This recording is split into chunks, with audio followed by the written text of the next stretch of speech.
नमस्कार, मैं हूं प्रदीप कुमार।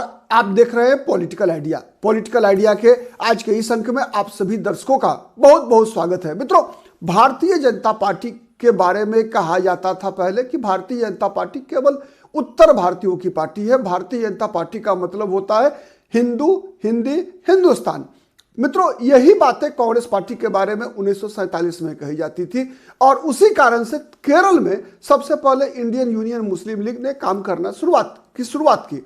और चूंकि कांग्रेस पार्टी मानी जाती थी हिंदुओं की पार्टी, इसीलिए पहला चुनाव जो इंडियन यूनियन मुस्लिम लीग ने लड़ा मद्रास राज्य के अंदर, वो लड़ा वामपंथी पार्टियों के साथ, कम्युनिस्टों के साथ मिलकर, इसलिए कि कांग्रेस मानी जाती थी हिंदूवादी पार्टी।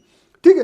अब इस चुनाव में 2026 के विधानसभा चुनाव में एक चीज कॉमन दिख रही है, जो कि तमिलनाडु और केरल के विधानसभा चुनाव में जो मुद्दे तय हो रहे हैं, उन मुद्दों के केंद्र में हिंदुत्व है, उन मुद्दों के केंद्र में सनातन है। कैसे? आप देखिए, जैसे तमिलनाडु के अंदर ही दीपम का विवाद। ठीक है, ये दीपम का जो विवाद जिस प्रकार से तमिलनाडु की राजनीति में चल रहा है, उसका मतलब क्या है? ये मुरुगन मंदिर और वहीं पर दरगाह, और दरगाह के लिए हर गतिविधि की आजादी, लेकिन फिर वहां दीपोत्सव के लिए जो है, कार्तिकेय दीपम के लिए जो है अनुमति नहीं। तो ये सब चीजें क्या साबित कर रही है? इसके माध्यम से तो एक ही चीज मकसद दिख रहा है ना, कि चूंकि वहां पर भारतीय जनता पार्टी ने जिस प्रकार से विगत वर्षों में काशी तमिल संगमम हो या फिर अन्नामलाई की एक छवि बनी है तमिलनाडु की राजनीति में, और प्रधानमंत्री का भी अयोध्या से रामेश्वरम को जोड़ना, और प्रधानमंत्री का तमिलनाडु की राजनीति में एक अलग प्रकार का रिश्ता, एक कनेक्ट करना तमिलनाडु के लोगों के साथ, इस बात को स्पष्ट उसके तरफ इशारा है कि दोनों तरफ से एक तरफ भारतीय जनता पार्टी, दूसरी तरफ से द्रमुक भी, डीएमके भी को भी इस बात का एहसास है। इसीलिए लगातार आप देखेंगे कि डीएमके के अलग अलग नेता 3 वर्षों से लगातार हिंदुत्व को, सनातन को, कोई डेंगू बोल रहा है, कोई बीमारी बोल रहा है, कोई कोरोना से भी खतरनाक बोल रहा है, कोई अत्याचार का प्रतीक बता रहा है। तो इस प्रकार की राजनीति तमिलनाडु में भी चल रही है। केरल उससे एक कदम आगे है। केरल एक कदम आगे क्यों है? इसलिए है कि वहां पर जो केरल में अब जो सीपीएम के नेता, आप अनुमान लगा सकते हैं क्या कि वही सीपीएम जिसने सबसे पहले भारत की राजनीति में मुस्लिम लीग को एक बार फिर से शरण दिया 1947 के विभाजन के बाद, वही सीपीएम के नेता एके बालन हैं, जो केरल में क्या कह रहे हैं कि सत्ता में अगर आ गई कांग्रेस पार्टी तो इस बार गृह विभाग जो है कौन कंट्रोल करेगा? तो गृह विभाग जमाते इस्लामी कंट्रोल करेगा। यह कहना किसका है? सीपीएम के नेता का। सीपीएम का ही समर्थक है। इजावा जो समुदाय है केरल में, वो सबसे बड़ा हिंदू समुदाय है, जिसकी आबादी 23 से 24% है। ठीक है, उसके नेता है वेल्लापल्ली नटेसन। वेल्लापल्ली नटेसन मित्रों वो नेता है जो इजावा समुदाय का एक संगठन है जिसे श्री नारायण धर्म परिपालन कहा जाता है। उसका काफी प्रभाव है इजावा वर्ग समुदाय पर। उसके नेता है नटेसन। नटेसन क्या कहते हैं? नटेसन कहते हैं कि 2040 आते आते केरल जो है, आज जहां 26% मुसलमान हैं, वहां ये मुस्लिम बहुल राज्य बन जाएगा। 50% से अधिक आबादी हो जाएगी मुसलमानों की। और वो चूंकि आज वो बता रहे हैं कि आज जब मल्लापुरम, जहां के वो रहने वाले हैं मित्रों, मोपला विद्रोह कहा जाता है, जो भी नाम दीजिए आप, नरसंहार भी कहा जाता है, जो भी कहते हैं, यही इलाका है। ठीक है, जहां के ये रहने वाले हैं मल्लापुरम। इनका कहना है, नटेसन का कहना है कि मल्लापुरम में कोई भी जो है, भारत का संविधान काम नहीं करता, बल्कि इस्लामिक व्यवस्थाएं ही काम करती है। इजावा समुदाय को वहां पर अपनी परंपराओं को भी निभाने की आजादी का माहौल नहीं है, वहां आजादी का माहौल नहीं है वहां, यह कहना है वेल्लापल्ली नटेसन का। ठीक है, यह बात सही है कि इसी समुदाय के ऊपर भारतीय जनता पार्टी भी अपनी निगाह लगाए हुए है। लेकिन सीपीएम की राजनीति, जैसा मैंने पिछले वीडियो में बताया था आपको, कि सीपीएम की राजनीति सीधा सीधा इस बार हिंदू कार्ड खेलने की बन रही है। मित्रों, ये जो वेल्लापल्ली नटेशन है, वेल्लापल्ली नटेशन के बयान, इस प्रकार के बयान, ए.के. बालन के इन बयानों के संबंध में जब प्रतिक्रिया मांगा जाता है सीपीआईएम के मुख्यमंत्री पिनरई विजयन से, तो विजयन कहते क्या है कि जो लोग सवाल करते हैं उनको कहते हैं कि आपको उस जवाब का मतलब समझ में नहीं आया। मतलब बचाव करते हैं किसका? तो वेल्लापल्ली नटेशन का, वेल्लापल्ली नटेशन का बचाव करते हैं। और एक जमाना था जब पिनरई विजयन मुख्यमंत्री नहीं थे। पिनरई विजयन जब मुख्यमंत्री नहीं थे, वहां विपक्ष में थे, उन दिनों वेल्लापल्ली नटेशन के बारे में विजयन क्या कहा करते थे पता है आपको? कहा करते थे कि दक्षिण भारत का तोगड़िया है, प्रवीण तोगड़िया। मतलब जिस प्रकार से उत्तर भारत में, गुजरात में प्रवीण तोगड़िया भाषण बयान दिया करता है, उसी प्रकार का बयानबाजी करने वाला व्यक्ति है तोगड़िया है वेल्लापल्ली नटेशन। ये कहा करते थे पिनरई विजयन कहा करते थे कि ये मुसलमानों के खिलाफ जहर उगलने वाला विषधर है। ये कहा करते थे विजयन, किसके बारे में? वेल्लापल्ली नटेशन के बारे में। और आज उसी वेल्लापल्ली नटेशन को यह जिम्मेवारी मिली है कि हिंदुओं का वोट बीजेपी की तरफ लेकर आए। और इसके जवाब में जो जमाते इस्लामी है, आपको पता होगा मित्रों कि ये केरल का जो इलाका है, केरल का इलाका, आते हैं हम तमिलनाडु पे भी, केरल का जो ये इलाका है, इसी इलाके में पीएफआई की भी गतिविधि सबसे ज्यादा चलती है हिंदुस्तान के अंदर। पीएफआई का जो पॉलिटिकल आउटफिट है एसडीपीआई भी केरल से ही अपनी राजनीतिक हैसियत बनाने का प्रयास कर रहा है। और आपको पता होगा आईएसआईएस के दिनों में सबसे ज्यादा केरल ही वो जगह है जहां से लोग गए थे आईएसआईएस में शामिल होने के लिए। और केरल में इस बार की राजनीति में हिंदुत्व, सनातन और साथ साथ एक क्रिश्चियनिटी भी एक बड़ा मुद्दा बनता हुआ दिख रहा है। क्योंकि जिस प्रकार से लव जिहाद का मामला है, जमीन जिहाद का मामला है, इससे हिंदू के साथ साथ वहां क्रिश्चियन भी पीड़ित है। तो हिंदू वोट के लिए आप कह सकते हैं कि भारतीय जनता पार्टी से होड़ करती हुई कम्युनिस्ट पार्टियां भी दिख रही है। और एक और तथ्य है कि केरल और तमिलनाडु का दीपम विवाद देख लीजिए आप। तमिलनाडु में प्रधानमंत्री का काशी तमिल संगमम जो अभियान है लगातार चल रहा है, उसको देखिए आप। और साथ में केरल में जिस प्रकार की राजनीति चल रही है, उस राजनीति का परिणाम क्या है कि तिरुवनंतपुरम में 45 वर्षों की बादशाहत थी सीपीआईएम की, वाम मोर्चा की, एलडीएफ की। उस बादशाहत को भारतीय जनता पार्टी ने तोड़ा तब, जबकि शशि थरूर वहां के सांसद हैं।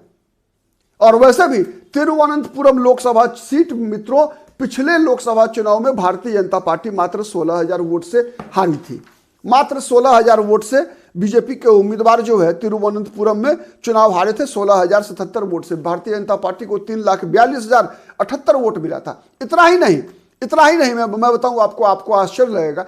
2024 का जो लोकसभा चुनाव हुआ, 2024 के लोकसभा चुनाव में भारतीय जनता पार्टी जीत पाई थी एक ही लोकसभा सीट, ठीक है। लेकिन भारतीय जनता पार्टी को और एनडीए गठबंधन को केरल जैसे राज्य में, जहां कहा जाता था केरल में भारतीय जनता पार्टी को पैर रखने की जगह नहीं है, वहां पर बीजेपी को मिला था 19.24%, मतलब 19% वोट 19.24% वोट बीजेपी और एनडीए को मिलता है केरल में।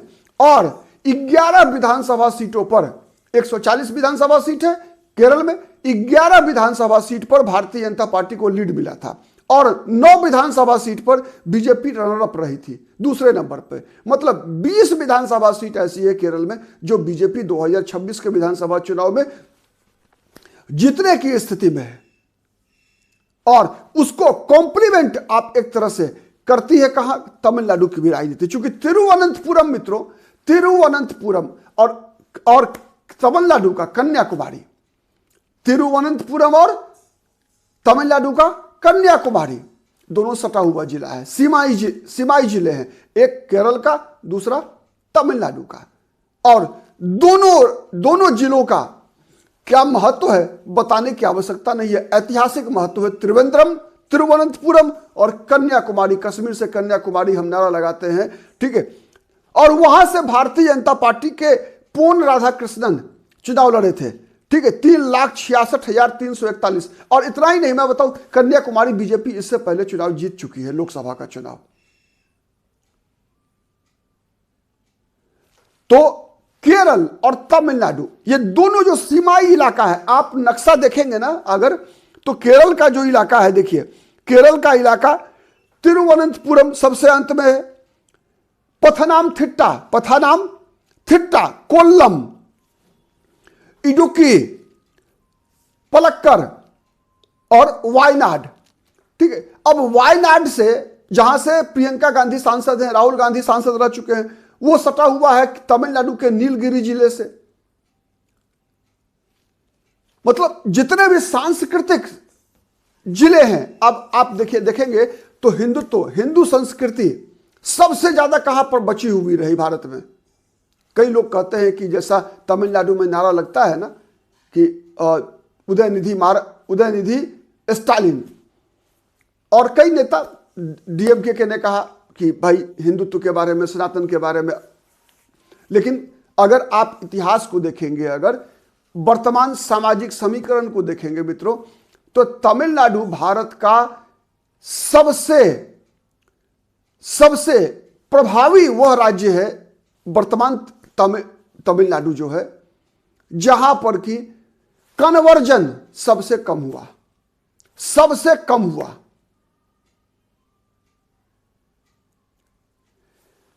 कन्वर्जन के जितने भी तत्व होते हैं उन सबको तमिलनाडु ने रोक कर रखा है। आबादी आप देख लीजिए तमिलनाडु की आबादी में जो क्रिश्चियन और मुसलमान दोनों की आबादी मिलाकर कितनी है? 12%। तमिलनाडु का पड़ोसी राज्य केरल लगभग 50%, मुस्लिम और ईसाई मिलाकर 50%। तमिलनाडु में कितना? 12%। कर्नाटक में कितने हैं? लगभग 15% मुसलमान और 2 से 3% क्रिश्चियन। लगभग 17-18% आबादी है वहां पर गैर हिंदुओं की। चलिए आंध्र प्रदेश और तेलंगाना लगभग 20% से अधिक। सबसे ज्यादा प्रभावी अगर कहीं हुआ है माने कन्वर्जन को रोकने में, तो वो तमिलनाडु रहा है। आज भी जितने भी सांस्कृतिक पहचान तमिलनाडु के साथ बची हुई है, हिंदुत्व का, सनातन का, किसी अन्य राज्य के साथ नहीं बचा है। गंगा उत्तर भारत में, तो कावेरी दक्षिण भारत के तमिलनाडु में, काशी अगर यहां, तो रामेश्वरम तमिलनाडु में। एक अलग परिस्थिति है। लेकिन आज जिस प्रकार की स्थिति है, जिस प्रकार से तमिलनाडु, केरल में देखेंगे आप, केरल में परिस्थिति यह बनती हुई दिख रही है कि मुस्लिम लीग, इंडियन यूनियन मुस्लिम लीग ने तो मुख्यमंत्री पद पर भी दावा ठोका है।